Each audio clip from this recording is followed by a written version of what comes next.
people with real jobs. Hello? Self-employed people. Which do you want to be? This is Certifiably Unemployable. It's time to fire the boss and become self-employed. Maybe you need a push to get that business or side gig going that you've been dreaming about for years. And if you're an entrepreneur, you can listen to stories and get experience from people who've done it. Get ready to change your life. Broadcasting from the compound, this is Certifiably Unemployable, and this is Sean Dean.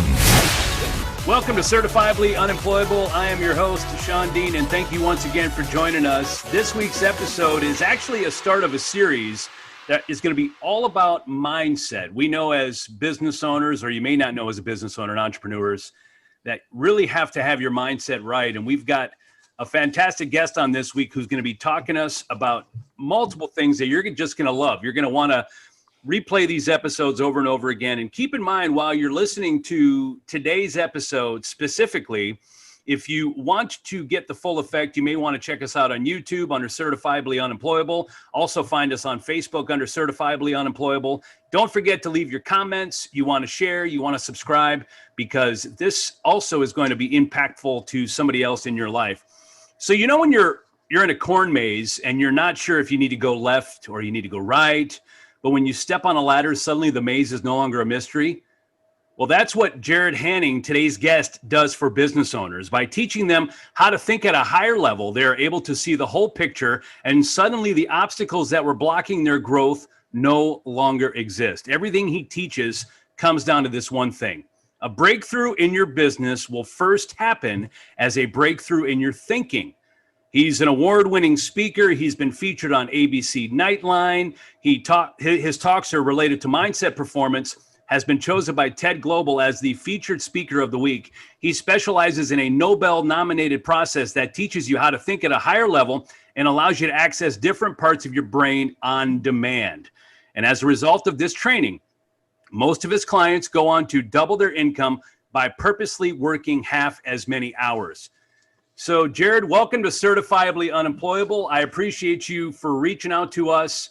I love your story. I think you've got some really cool, interesting things about yourself.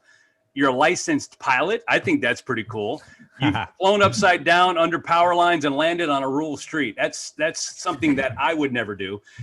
He's a licensed home builder, so he's fluent in all trades. This man can single-handedly build an entire house. But one thing I really love is that you can split an arrow at 50 feet, Robin Hood style. Yes, sir. When did you learn that you could do that? And how does one person say, I can do those things? Yes. Small word to the wise. Should any private pilots out there be thinking of landing on a rural farm road? Watch out for mailboxes. Because one of those suckers grab your wingtip and it's over. Yeah. I only know that because I barely miss the mailboxes. Wow. So watch out. It's not the power. I mean, you got to watch out for power lines too, crossing the road, but right. The mailboxes. Whoo-wee. Okay. So that's that. Splitting an arrow. That was a goal that I had since I was in high school. I would come home and shoot archery after school just as a hobby because I enjoyed shooting. And I sucked at it. I mean, I was so bad. So there would be times I would miss the entire target. My dad, he would get off work and he would come and pick my bow up and fire a couple arrows into the, and just, he was shooting these really tight groups and he wasn't practicing every day. He didn't shoot archery at all. It'd probably been 15 years since he picked up a bow. And I was always so frustrated. Like, how is he able to shoot these super tight groups? And my arrows are just all over the place. So eventually that kind of ran its course. I did that for a couple years and then just lost interest or whatever. A few years ago, so here we are 30 years later, I somehow got a renewed interest in shooting archery. So I got a bow and started practicing. And I loved just shooting every day, just like 15 minutes here, 15 minutes there. And this is going to sound nuts, but I actually set up a target inside my house. And in order to get target distance, I had to stand in the breakfast room and shoot through the kitchen down the hallway in order to get, a target distance. So here I am finding the longest point in my house to shoot. And I would shoot like 50 minutes a day. And after a couple months, I was able to split an arrow. All splitting an arrow comes down to really is understanding that archery isn't about shooting. It's about releasing. You want to kind of be so relaxed that when the arrow goes, it catches you off guard. It startles you a little bit. If you are intentionally trying to make the arrow go, okay, go, then you've got tension in your body, and that's what's throwing it off track. But once you get to where you can hold it steady and let the arrow go on its own, you'll be splitting arrows like crazy. As a matter of fact, archers, they purposely shoot at a target that has multiple bullseyes so that they are only putting one arrow in each bullseye. Because after you reach a certain level of proficiency, splitting an arrow is something you avoid because you're tired of buying new arrows. It's amazing that you say what you say about the insanity of your idea of shooting through the house. Finding the longest point, going, you're in part of the house, you go through the kitchen, down the hall, just so you can reach your target. That's crazy, right? But That's who we are as entrepreneurs. And that's one of the things that I'm so intrigued about talking to you about mindset, because I think a lot of people, especially freelance artists and really just people that are maybe looking at a passion or a side hustle, they have no idea what to do to start. They might have some concepts, they might have some ideas, but they really don't know where their mind needs to be. And so today we're going to be focusing on the one key topic, the thinking patterns of success, why it's true that the less you work, the more you make. I know I've got a background in being a performer. I did it for a short period of time professionally. I chose to have a stable life, and I didn't want to find a new job every 3 to 6 months. And I've always been an entrepreneur, so I started my own business, but I have a lot of friends that are still performers, that are still out there trying to do their thing. And now with what's going on with COVID, whether you're listening to it currently or you're listening to it down the road, they announced that Broadway is going to be shut down through May of 2021. Mm-hmm. So that has a huge impact, not just in New York City and on that economic crisis there. However, the performing world. And so they're making a lot of adjustments by trying to do virtual performances. But bottom line is they have to understand how to make their passion a living. And so I think this topic is really going to be helpful to them. So I haven't done this formally, so I want to thank you to Certifiably Unemployable. You got some really cool stories, and I look forward to today's episode, part 2 and part 3. So let's go ahead and get started on why is it true that the less you work, the more you make? Tell us about that. Let's dive into that. This is going to be really helpful for entrepreneurs, small business owners. For those in music, I know symphonies, operas are closing down, have already closed down. Broadway, of course, closing down. For those of you in the arts, our second episode is going to go deep into strategies to fill your pockets with cash without taking time away from your family. But today is for existing businesses, small business owners, entrepreneurs, CEOs, people that have some control over their calendar. So let's take a look at why it's true that the less you work, the more you make. This is a mindset. And when I say mindset, I don't mean positive thinking. I don't mean good self-esteem. I don't mean a positive outlook or a positive attitude. When I say mindset, I'm referring to a strategy, a specific way of thinking, a way of solving problems in the world. And this whole conversation that we're going to have today comes around this one topic: the less you work, the more you make. And so it's the idea of solving problems through that way of thinking. How can I cause this to happen at a very high level without me doing it? what are some other ways that this could happen without me being involved? And your brain just goes to work solving it at that level. Because if you're involved, then you're falling behind because there's a hard limit on your time. But if you're causing things to happen, whether that's by partnering with people or bartering with people or trading with people or building systems or documenting or using automation, whatever it is, then there's no limit on your time. Specifically, the less you work, the more you make. And why that's true is we're going to start with your to-do list. If you look at your to-do list, I bet you 9 out of 10 things on your to-do list could be outsourced for $10 or $15 an hour, provided the person was trained and had the right system to follow.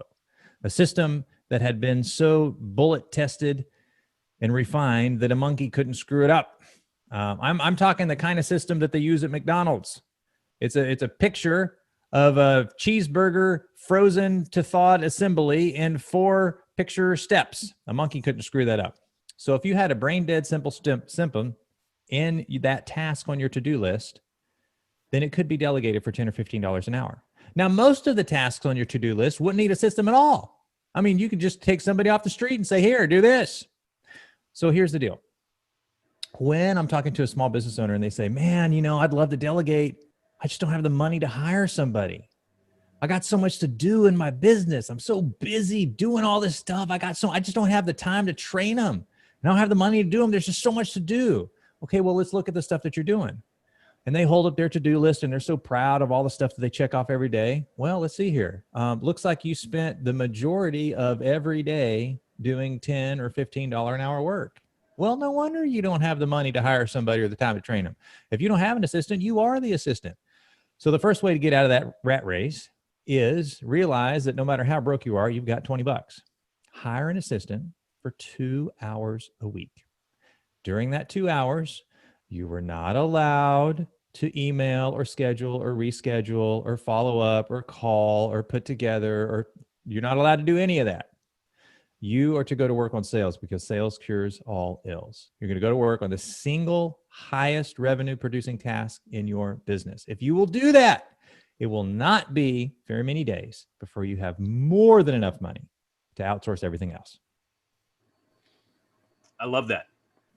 And it's so simple. It's so simple, right? So why do you claim that being focused on getting things done kills productivity and checking things off your list lowers your income? Okay. Checking things off your list lowers your income because the things on your list could be delegated for $10 or $15 an hour. And if you're focused on checking those things off, you're trading dopamine for dollars. The dopamine says, ooh, look what I got done. Ooh, look what I just checked off my list. Ooh, look at all these little pretty check marks on my list. That's dopamine. It makes you feel like you got something done, but you're not getting anything done. And the reason we know that is because tomorrow you're just going to have to do it all again. Checking things off your list doesn't move the ball forward. You're just spinning your wheels in place. Worse than that, you're spinning your wheels in place doing stuff that should be delegated for $10 or $15 an hour. Okay, so that's why it lowers your income. Why checking things off your list keeps you from getting anything done is because when you do something, it doesn't fix the problem that caused it to need to be done to start with. Right. So tomorrow you'll have to do it again. And this is the ultimate trap for alpha achiever, hustler, people that pride themselves in getting things done. This is the ultimate trap because when they check something off the list, they feel that rush of dopamine. Oh, look what I did today. I got something done. And it feels so good that it's nearly impossible to see that it didn't make a difference because tomorrow you're going to have to do it again. Whereas what actually makes a difference, delegating, partnering, sharing, training, consulting, designing systems, processes, testing automations, what actually moves the ball forward doesn't get anything done today. It feels like you didn't accomplish anything. And that's misery for the high achiever. However, tomorrow, you'll never have to do that task again. So playing devil's advocate here, Jarrod, you've got the business owner who's just getting started and they're thinking, well, I have to do these things myself at the beginning because there is nobody else. I don't know really, truly the system that's in place to understand what really needs to be done. So how can I bring somebody in? And the second part of that is, at what point do they understand when that time arrives and when they can officially step back, not focus on those, like you said, $10 to $15 an hour things, and focus on really what matters. When you're just getting started and it feels like you don't have any money to do anything else, and there's all this stuff that you got to do because you're just getting started and it's just scramble, scramble, scramble. You're absolutely right. There is a phase when we're just getting started this business that it is scramble, scramble, scramble. It absolutely is. The lie that we buy into, though, is all or nothing. Because I don't have the money to hire somebody 40 hours a week for the next 10 years, I'm not going to start. Not asking you to do that. If you're in scramble, scramble mode, I'm just asking you to take $20 and hire somebody for 2 hours one day that week.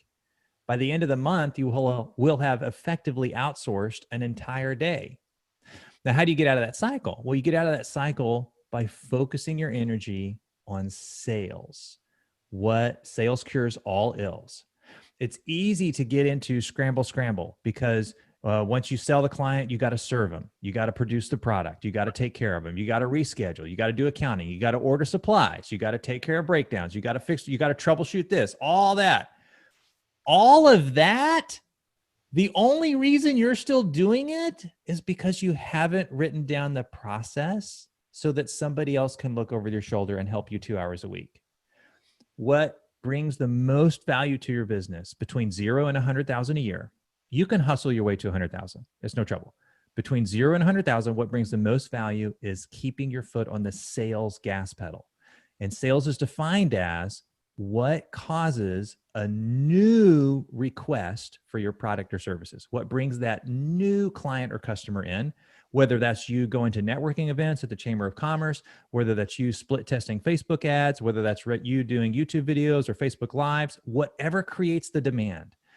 Sales cures all ills because the more demand there is for your product, the more resources you have to delegate, outsource, train the fulfillment of your product. Now, I bet when you were a licensed home builder and you were actually working in that business, in that industry, that would have been one of the most challenging industries, in my opinion, to maintain a schedule. And the reason why I say that is because in construction, whether it's remodel, new construction, whatever the case may be, there's always a delay. There's always things that happen. There's always that moves that finish point a little further along. And so as a business owner, especially if you're in charge of the project, people are calling you up and saying, Jarrod, this is not getting done. What's going on? But you have to, again, trust your plumber, your electrician, all the people that are putting this house together to handle it properly. So how did you manage that with being able to stay focused on getting new sales and everything else? So you're right. When the target's always moving, you know what I mean? Target's always moving. Right. And you're absolutely right. Construction is the perfect storm. I mean, somebody's got to line up new work. Somebody's got to do the work, and somebody's got to go to the store to get supplies. You're absolutely right. It's the perfect storm of juggling three balls, but you can't throw one of them high enough to make a difference because you're scrambling around between all threes. Now, back when I was doing construction, this is just disclaimer here. This was before I even learned about the thinking patterns of success. This is way before that. So when I was doing construction 20 years ago, I was drowning. I was trying to juggle and throw all three balls up in the air. And while I was going to get parts at the store, my employees were slacking off on the job site. And when I was at the job site, I wasn't lining up new work. I was drowning, and it doesn't work. Now, right. The answer to your question, and this is only because I've been spending my days poring over the thinking patterns of 7, 8, 9-figure earners and done thousands and thousands of mind scans. What I've come to find is that the solution to get out of that pickle is whenever you are partnered, bartered, trade, hired, employee, staff, consultant, subcontractor, whatever it is, part of their pay is hourly and part of their pay is performance. So they always have some skin in the game.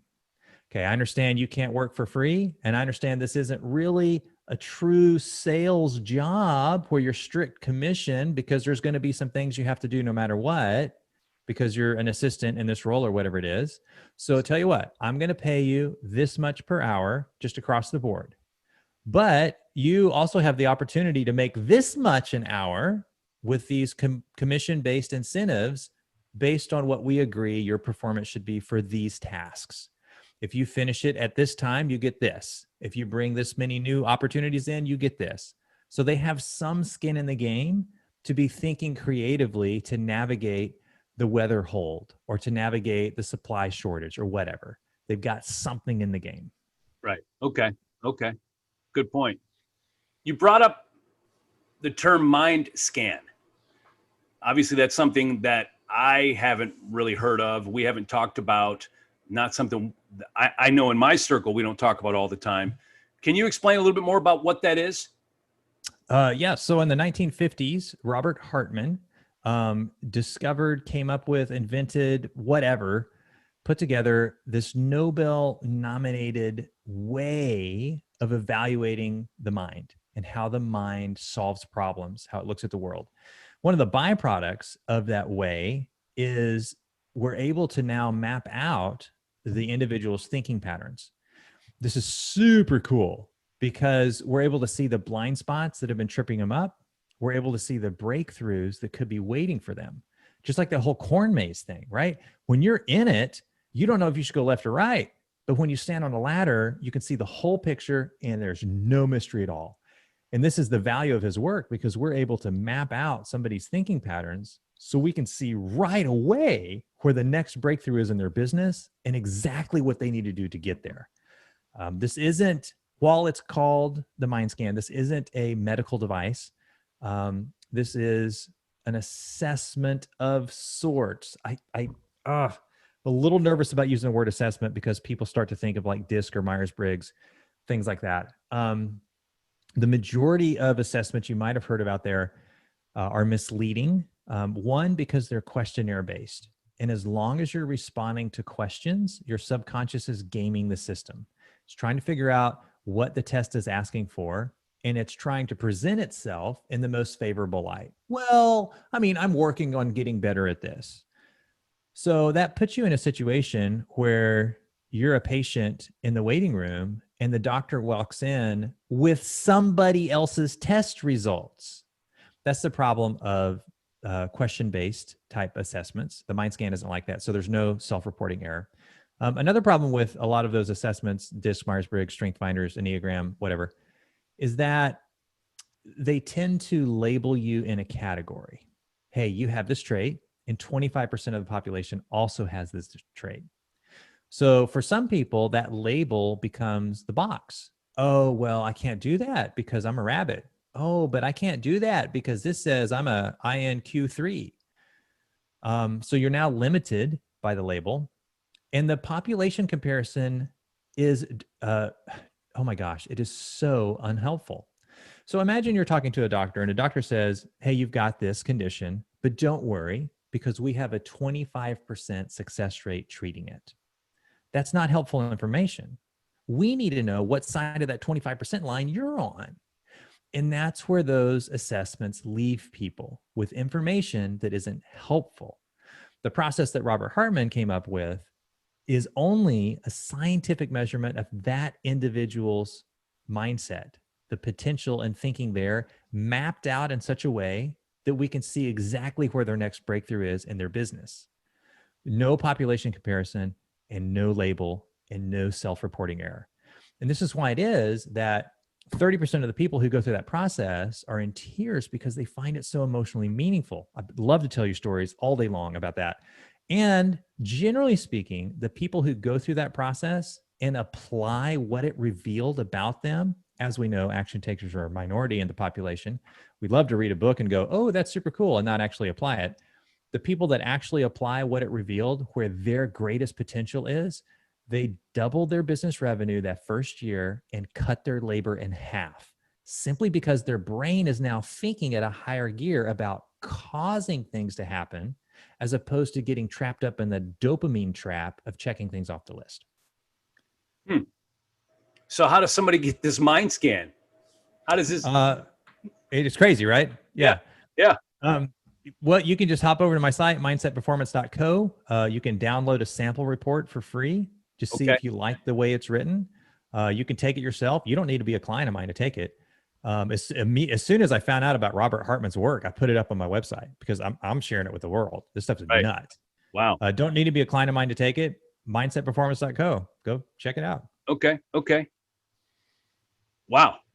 That blows me away because It blew me away. Yeah, because running a business really is like a corn maze, and I think that's a perfect analogy because you don't know, should I go left, should I go right, should I add that service to my business, should I buy that product, should I, as a musician, if I play this song, how's everybody going to like it?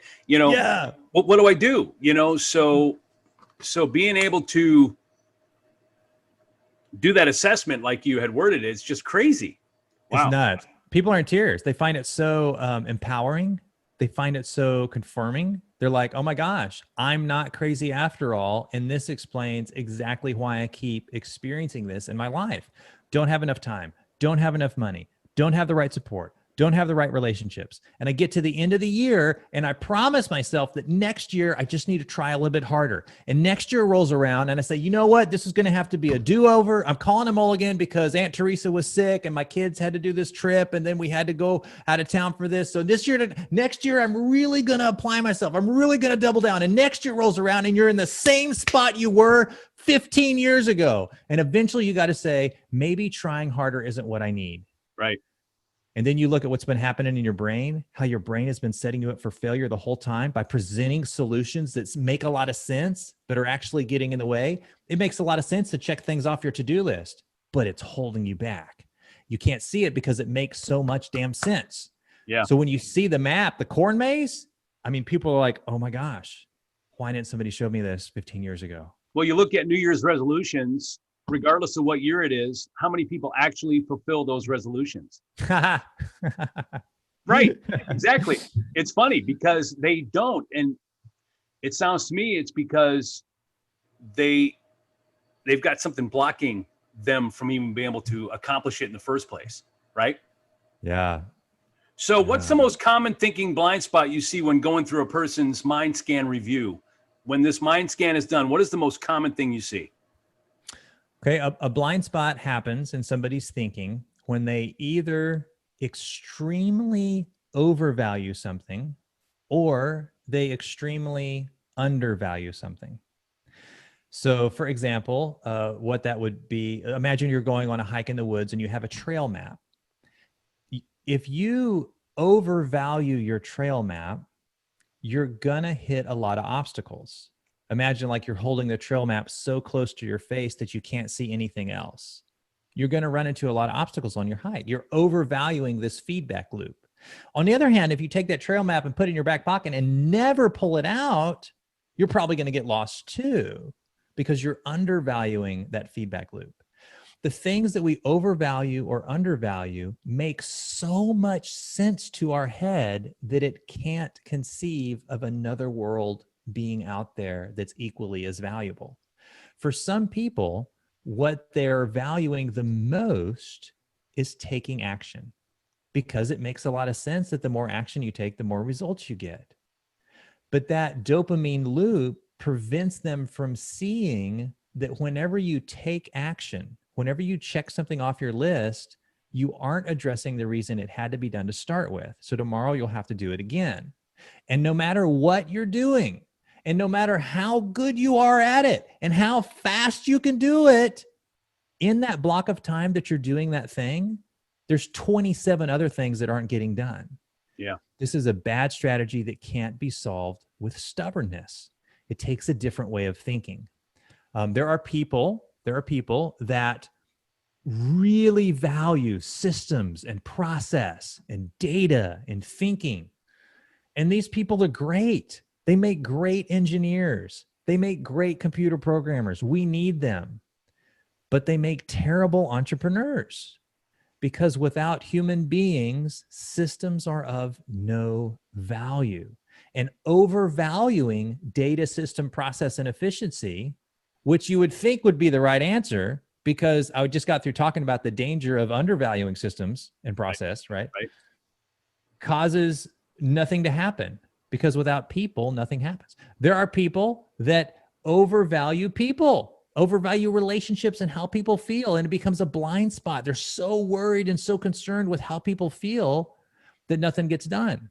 They make great salespeople. Oh my gosh, they make great salespeople. They can close any deal anytime because they're so good at building rapport and unrolling people. But the problem is their life's a disaster because there's no systems in place and they keep having to reinvent the wheel every day. The solution is also not trying to do all three at the same time.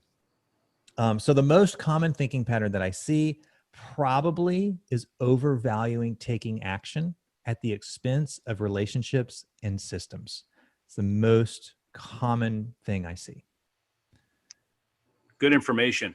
So we're talking to Jarrod Haning, and we're talking about mindset, the thinking patterns of success, why it's true that the less you work, the more you make. Now, would you consider, when you work with your clients, would you consider yourself a life coach or a performance coach? I would not consider myself a life coach. Okay.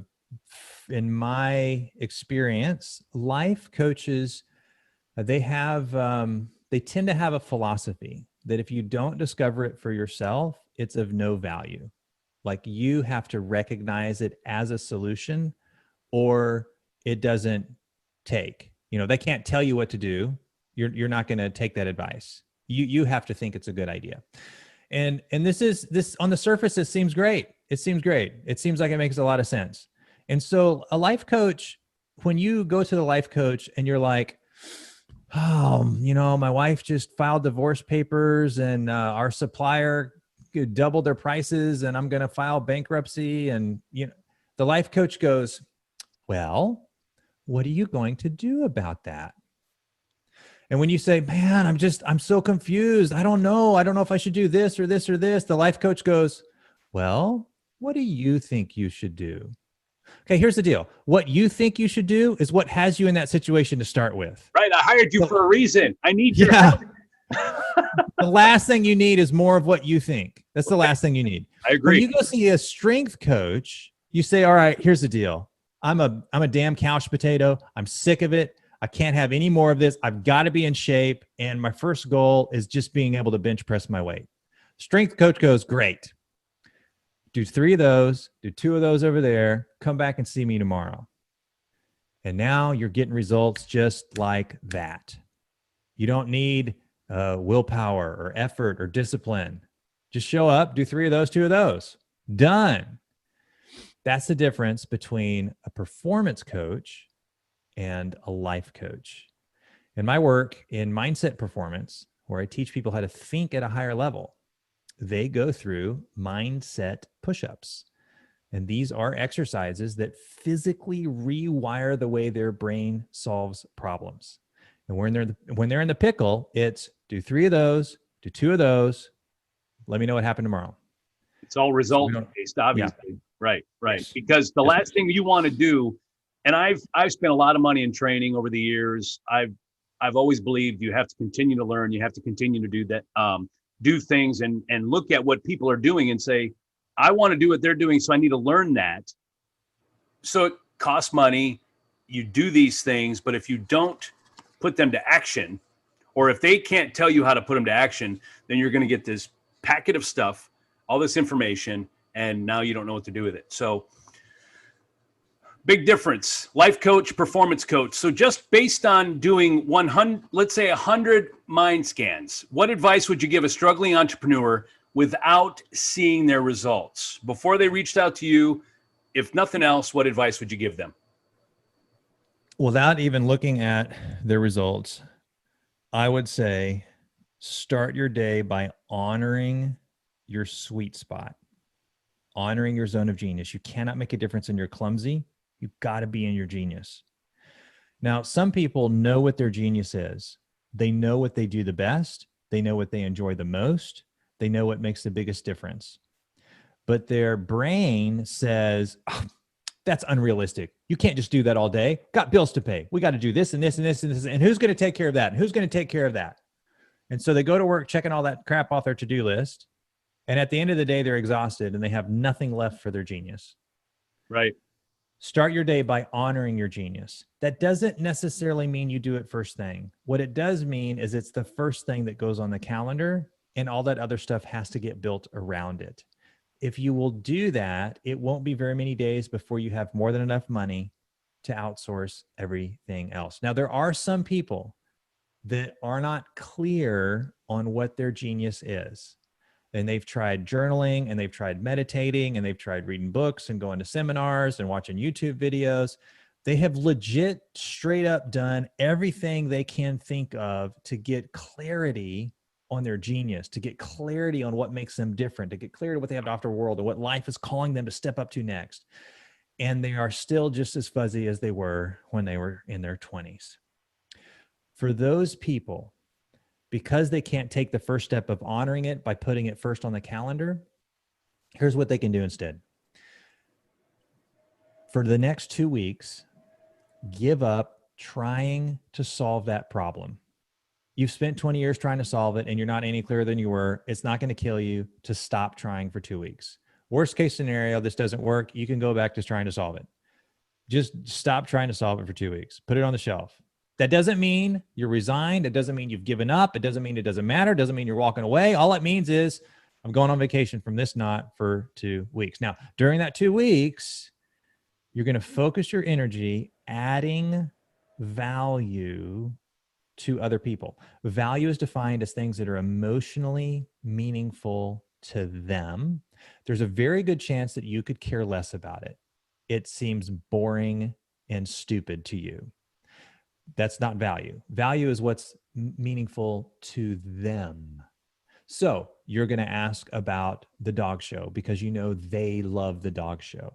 You're going to ask about sailing because you know they love sailing. You're going to send a thank you card. You're going to send a gift card. You're going to call because you missed them and haven't heard from them in a while. And when you call, you're going to ask about their puppies because they love puppies.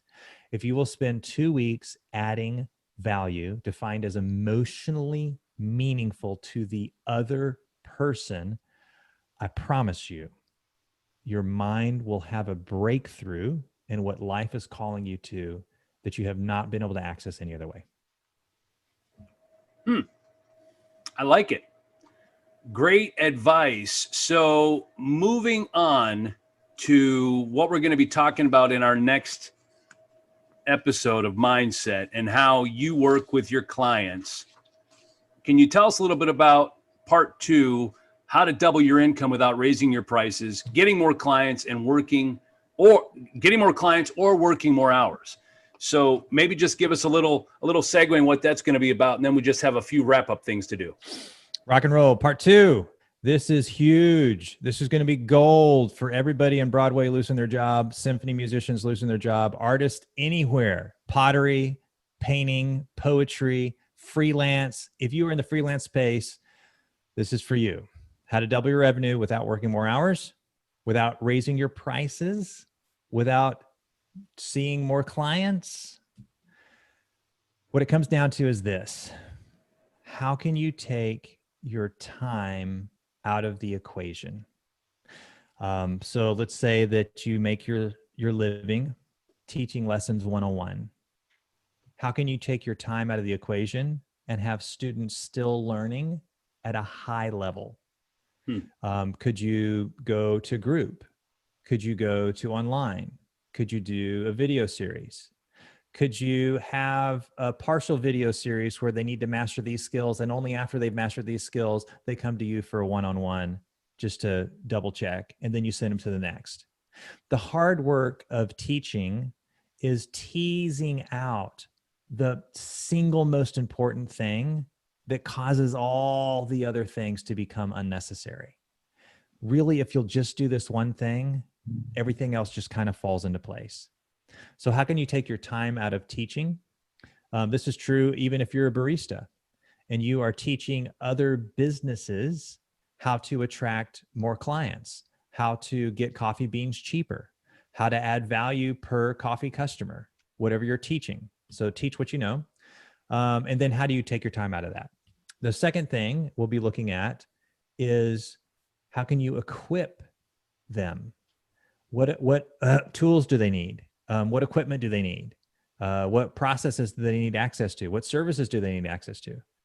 And how can you give them access to those services through you? They're already coming to you for start with. Quit sending them to the dealer. Just sell direct. Yeah. By selling direct, it takes zero time on your part because you're already talking to them, for crying out loud. So we're going to look at that. And then the last thing we'll look at is when you're teaching training, how do you empower your students with opportunity? People are coming to you saying, hey, would you perform here? Would you speak here? Would you train my staff for this or whatever it is? How can you just forward that on to your students? Now you're in the gig economy, air quotes, and you're getting paid, air quotes, but it's not your time that's doing it. It's your students that are doing it. And this applies whether you're a dentist or coffee shop owner, an opera singer, a Broadway actor, whatever it is. So we're going to dive into the specifics in part 2. I appreciate it. So it is my goal, if you're listening to this episode and you don't want to miss part 2, you don't want to miss part 3, because I'm blown away by this information. Jarrod, this is really, really high level and great stuff. And I also think that every entrepreneur, whether you're a veteran or beginner, this is so important to hear. So we're definitely going to want to look forward to that. But it's my goal to get these second and third episodes out by the end of the year. So you just have to click on subscribe. You just got to make sure that you're connected with Certifiably Unemployable, so that way you will not miss an episode. So before we wrap it up, is there anything you want to let us know about our first topic before we wrap it up? Because then I have one more thing for you. Before we wrap it up, first topic, the less you do, the more you make. I bet if you will run the math on the value your zone of genius brings, meaning the new clients that it attracts in, or the referrals that it puts out because you're serving your clients at a higher level. I bet if you'll do the math on that, you'll find that your time is worth anywhere from $500 to $1,000 an hour. Once you see that, it becomes kind of difficult to keep saying you don't have the money to hire help. It's just a matter of spending more time in that. If you're curious about the math there, I covered that in, I believe, the 3rd episode in my podcast, Mindset Performance. If you can wait until episode 2 with Certifiably Unemployable, we'll cover the math there. All right, perfect. And we have something special for the listeners because they've made it this far into the show. So we have something special for the listeners. Jarrod, tell us about what we can go ahead and supply to the audience today. So on my website, mindsetperformance.co, if you go to the book page, there's the Thinking Patterns of Success. You can download the executive summary. You get the exercises we cover in the book, the mindset push-ups, how to think at a higher level. You get the case studies. You get actual pictures of the thinking patterns to help understand how you could be thinking in those ways and producing more free time in your life or more revenue in your life. But yeah, executive summary for free. Don't even have to wait for the book to come out. All right, perfect. So I actually see the book right there behind you. So perfect. And I'm going to put the link, the mindsetperformance.co/book. I'm going to put the link inside this episode. You can find it, of course, on our episode on YouTube, Facebook. Should be pretty easy to find. But meanwhile, comment. Let us know if there's any questions you have for Jarrod. If you want to get connected with him, just find me and I'll get you and Jarrod connected. Jarrod, we appreciate you for being on Certifiably Unemployable. Thank you. Thanks for having me. So we've got a lot more really cool, interesting things to talk to Jarrod about, just him personally and some really cool things that he's done. I'm gonna share those for the next episode. So we appreciate you being here, Certifiably Unemployable. Until next time. You've been listening to Certifiably Unemployable. Ready to fire the boss yet? You're on your way. Sean has been self-employed for over 20 years. So if that's something that you want to do, something you've been dreaming about for years, Sean has all the knowledge, good, bad, and indifferent. We hope you've gotten some useful and practical information from this show. And we'll be back soon. But in the meantime, hook up with us on Facebook and Instagram at Certifiably Unemployable. Find us on YouTube and at www.certifiablyunemployable.com. Till next time, this is Certifiably Unemployable, signing off.